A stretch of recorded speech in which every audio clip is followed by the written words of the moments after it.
உலகக்கோப்பையில் இந்திய அணி சூரியகுமார் யாதவ் பிடிச்ச கேட்சை ஏமாற்றி ஜெயிச்சிருக்காங்க. சவுத் ஆப்பிரிக்கா தான் உலகக்கோப்பையை ஜெயிச்சிருக்கணும், அது அவுட் இல்லை 6ன்னு சவுத் ஆப்பிரிக்கா ரசிகர்கள் ஒரு சில வீடியோ ஃபோட்டோவை வெளியிட்டு சொல்லிட்டு இருக்காங்க. இன்னைக்கு நம்ம இந்த வீடியோவில் சூரியகுமார் யாதவ் பிடிச்ச அந்த கேட்சா இல்லை 6ஆ, எதனால் சவுத் ஆப்பிரிக்கா வீரர்கள் இப்படி சொல்லிட்டு இருக்காங்க, ஐசிசி விதி என்ன சொல்லுது அப்படிங்கிறத பற்றி தான் இந்த வீடியோவில் டீட்டெயிலாக பார்க்க போகிறோம். 2024 T20 உலகக்கோப்பை தொடரில் இந்திய அணி 7 ரன் வித்தியாசத்தில் கடைசி ஓவரில் திகில் வெற்றி பெற்றாங்க. அதில் கடைசி 16 ரன் 6 பாலுக்கு தேவைப்படும் போது கில்லர் மில்லர் சைட்டில் 6 அடிக்க ட்ரை பண்ணும்போது சூரியகுமார் யாதவ் பவுண்டரி லைனில் நின்று கேட்சை பிடிச்சு அதற்கப்புறம் உள்ளே தூக்கி போட்டு அவர் பவுண்டரி லைனுக்கு வெளில போயிட்டு அதுக்கப்புறம் உள்ளே வந்து ஒரு அழகான கேட்ச் எடுத்திருப்பார்.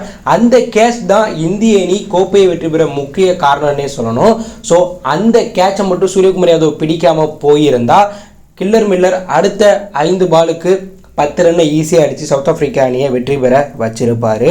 இந்த நிலையில் சூரியகுமார் யாதவ் பிடிச்ச அந்த கேட்ச் கிடையாது 6ன்னு ஒரு சில சவுத் ஆப்பிரிக்கா ரசிகர்கள் சொல்லிட்டு இருக்காங்க. இந்த கேட்சை சூரியகுமார் யாதவ் பிடிச்ச உடனேயே தேர்ட் அம்பையருக்கு வந்து போயிருப்பாங்க அம்பையர். ஸோ தேர்ட் அம்பையர் வந்து பார்த்தீங்கன்னா எல்லா கேமரா ஆங்கிள்லையும் நல்லா பார்த்து அது வந்து அவுட்னு கொடுத்துருப்பாங்க. ஆனால் ஒரு ஆங்கிளில் பார்க்கும்போது அந்த ஷூவானது பவுண்ட்ரி லைனில் வந்து படுற மாதிரி வந்து இருந்திருக்கும். ஸோ அதை தான் சவுத் ஆப்பிரிக்கா ரசிகர்கள் பவுண்ட்ரி லைனில் வந்து சூரியகுமார் யாதவ் ஷூ வந்து பட்டுருச்சு, ஸோ இந்தியா வந்து ஏமாற்றிட்டாங்க அப்படிங்கிற மாதிரி சொல்லிட்டு இருக்காங்க.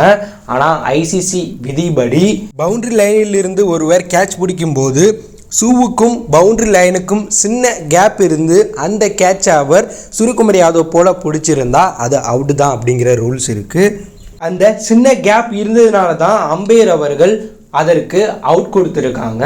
ஸோ ஐசிசி விதிப்படி ஸ்டெம்பில் பால் பட்டாலும் ஸ்டெம்பில் இருக்கக்கூடிய பெல் கீழே விழுந்தால் தான் அவுட்டு. அதே போல் பவுண்ட்ரி லைனில் ஒரு வீரருடைய காலோ கையோ லைனில் பட்டாலும் அந்த லைனில் இருக்கக்கூடிய தகடு ஆடி இருக்கணும், அசைவு அதில் இருக்கணும். அப்போ தான் அதுக்கு கால் அதில் பட்டதாக சொல்லி பவுண்டரியோ 6ஓ நாட் அவுட்டோ கொடுப்பாங்க. ஆனால் சூரியகுமார் யாதவ் பிடிச்ச இந்த கேட்சுக்கும் அந்த பவுண்டரி லைனுக்குமே வந்து சிறிய இடைவேளை இருக்குது. ஸோ அவருடைய காலில் பட்ட மண் தான் வந்து அதில் பட்டிருக்கு. அதனால அந்த பவுண்டரி லைனில் இருக்கக்கூடிய அந்த தகடு வந்து பார்த்தீங்கன்னா லைஸாக நவுண்ட மாதிரி வந்து ஒரு எஃபெக்டாக வந்து காட்டுது. ஆனால் அதுவும் வந்து பார்த்தீங்கன்னா நல்லா பார்க்கும்போது வந்து அது இல்லைன்னு தான் சொல்லணும். ஸோ அதை தான் வந்து மென்ஷன் பண்ணி சவுத் ஆப்பிரிக்கா ரசிகர்கள் இங்கே பாடுங்க, லைட்டாக அந்த பவுண்டரி லைன் வந்து பார்த்தீங்கன்னா ஆடி இருக்குது, சூரியகுமார் கால் வந்து ஷூ வந்து அதில் பட்டிருக்கு, அது 6 தான் அப்படிங்கிற மாதிரி சொல்லிட்டு இருக்காங்க.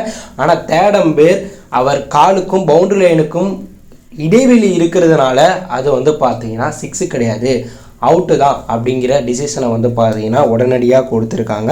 இதை தென்னாப்பிரிக்கா வீரர்களுமே வந்து பார்த்தீங்கன்னா ஏற்றுக்கிட்டாங்க.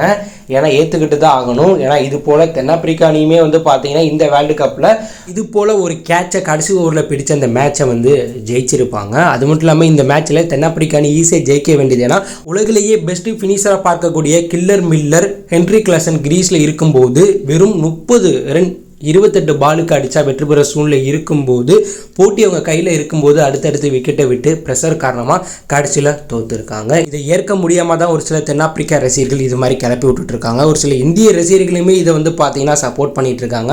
ஆனால் அப்படிலாம் எதுவுமே இல்லை, இந்திய அணி நேர்மையாக தான் ஜெயிச்சிருக்காங்க.